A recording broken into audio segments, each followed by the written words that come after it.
Woo! All right, traction control on because I will get in trouble. What's up, friends?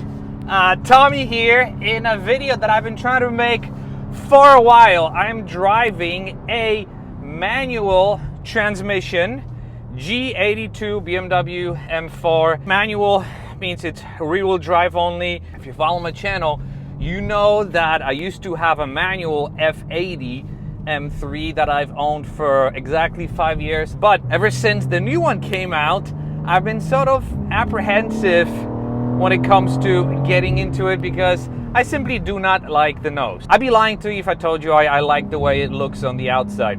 But I always wanted to experience the way it drives. I drove an automatic one and it drove great, but I never drove a manual. And as you saw from the way I peeled it off, this is the very first time I drove it out of the lot. I borrowed this car from Vision Auto, which is an amazing shop in Jersey that does wraps and all of that. So if you're looking for a wrap, detailing, all of that, hit them up. Absolutely the best shop. And they have this car.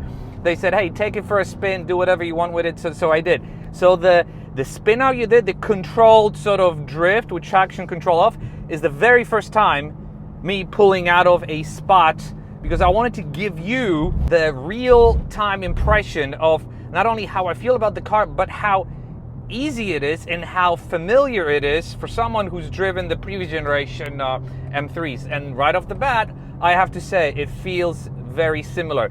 Even the sound of the car feels absolutely similar. What also feels similar is this manual transmission. While this 6-speed is an awesome transmission to have, only thing is, I believe during the manufacturing process they dropped sponges in there because this thing feels so spongy. But maybe it doesn't matter because most of the time you'll be in third gear anyways. So what does it matter? Oh. Okay, acceleration in third gear. It is absolutely insane. Crazy acceleration. Not as hard, I have to say, as the M5, but again, we're comparing a straight 6 with 473 horsepower to my M5 that's 625 horsepower. 0 to 60 in this car, apparently 4.2 seconds. But you don't buy this car for the fastest acceleration. You buy this car for the engagement, and it is engaging because you are shifting gears. It is quick. It also sounds very good in here. And the beauty of these cars is the fact that you can beat up on them. It feels like you can absolutely beat up on them and they'll be fine.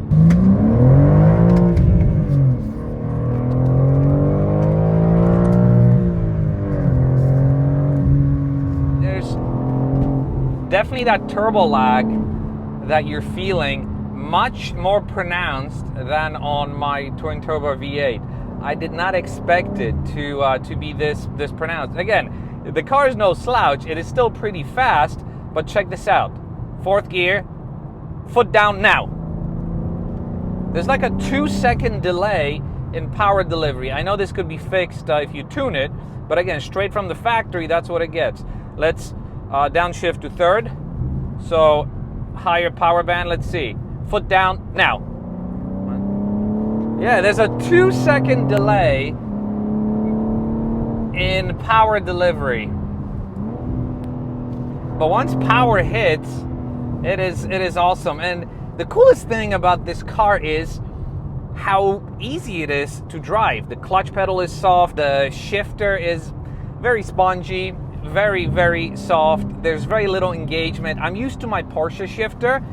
This is just not cutting it. Another thing that bugs me about this car is the seating position. So I do feel like I'm sitting really low, and this car doesn't have the optional sport buckets. I do feel low, but the steering wheel is just awfully high. So this is how low I can bring it down. I wish I could bring it down another inch because look, it's fully pulled out and it's fully brought down, and it still feels like it's a bit higher than it should be. I wish it was slightly lower for that more sort of a race car feeling experience. But now let's take it on some twisties and see how she handles.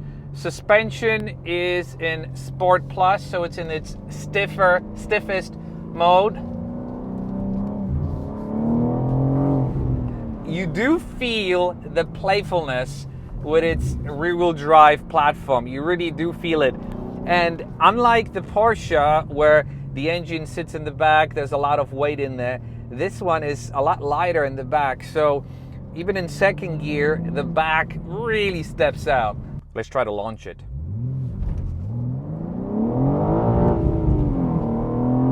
Woo! Squirrely!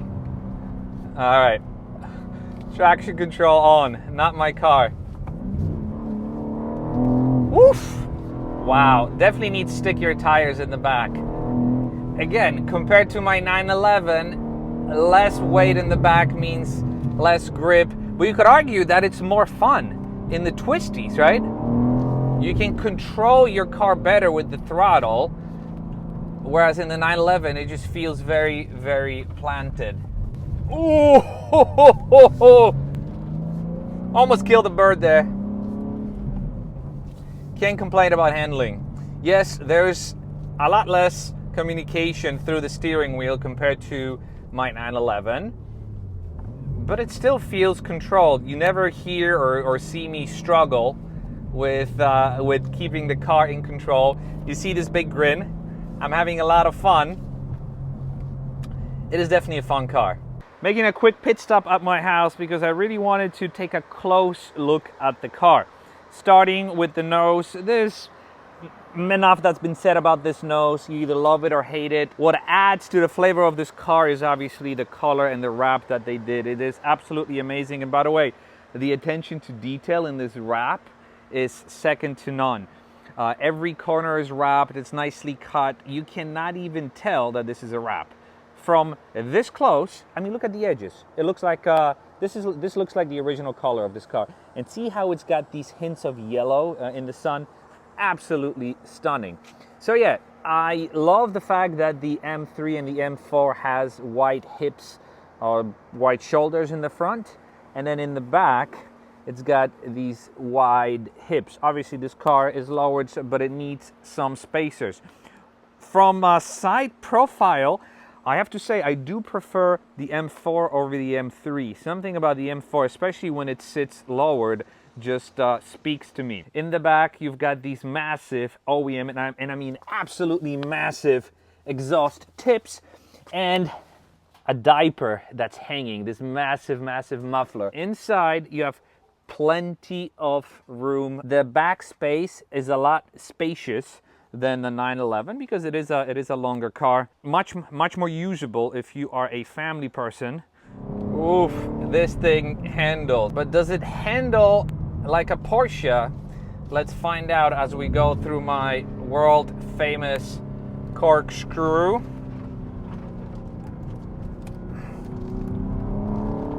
Can't complain. This handles absolutely fantastic. Does not feel the 3,800 pounds that it is. It feels a lot lighter. And you might be asking yourself, how does this car compare to a Porsche 911 or a Porsche Cayman? For starters, it is 400 pounds heavier, so it doesn't feel as fast. It doesn't handle as great. But Porsche Cayman or Porsche 911 starting price is way, at least for a 911. Cayman you can get in the 80s, 90s, and they actually stopped making the Cayman. 911, I mean, mid 150s. And do you get that much more in a 911? When this one, you get the manual transmission that doesn't feel as engaging. This car has better tech than the Porsche. This car definitely has a lot more room inside, so a lot better visibility. It sounds amazing, as you can hear. I just can't stop accelerating in this car. But one thing this car doesn't do is it doesn't give you that special tingly sensation that a 911 or even my Cayman did. Don't get me wrong, if you buy this car, you will absolutely be happy with it. There's definitely a lot to love about this car, about the engine, but it's missing that special thing that I now have been exposed to. I've owned 2 Porsches now. I had my Cayman, now I have the 911. Spending $90,000 on a car, on a new car, I would go with the Cayman. I would go with a used 911 every single day. I have to say, despite all the things that I said about this car, you can still see me enjoying it. You can still see me smiling, and maybe that's what counts. It still brings a lot of joy to the person who's driving it. So let's leave it at that. Thanks for watching, and I'll see you in the next video. Bye-bye.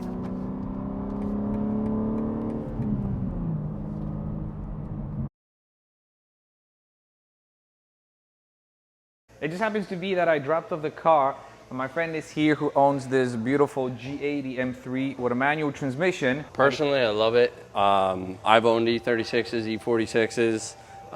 The G80 is honestly the best one.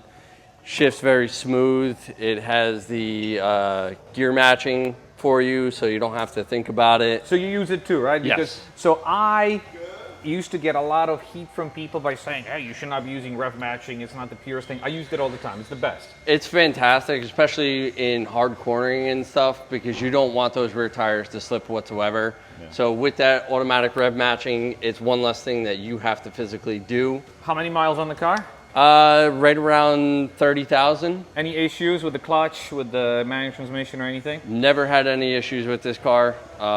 It's been fantastic. It's got downpipes, intake, the mid-pipe delete on it. Sounds fantastic.